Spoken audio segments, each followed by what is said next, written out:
ते माझं म्हणणं एवढंच आहे की कटपेस्ट करून लोकांची दिशाभूल करू नका.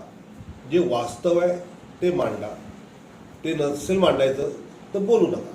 फेब्रुवारी महिन्यात रोजगार निर्मितीत 1.7% घट झाल्याचं समोर येते, त्याबद्दल काय सांगाल? रोजगार निर्मितीमध्ये प्रॉव्हिडंट फंडचे अकाउंट 1,28,00,000 नव्याने उघडली, हाही आकडा समोर येतो आहे. त्यामुळे कुठला तरी RTI टाकायचा, काहीतरी माहिती काढायची. आणि रोजगार म्हणजे नोकरी नाही, रोजगार म्हणजे स्वयंरोजगार किंवा नोकरी, आणि ही टक्केवारी खूप मोठी आहे.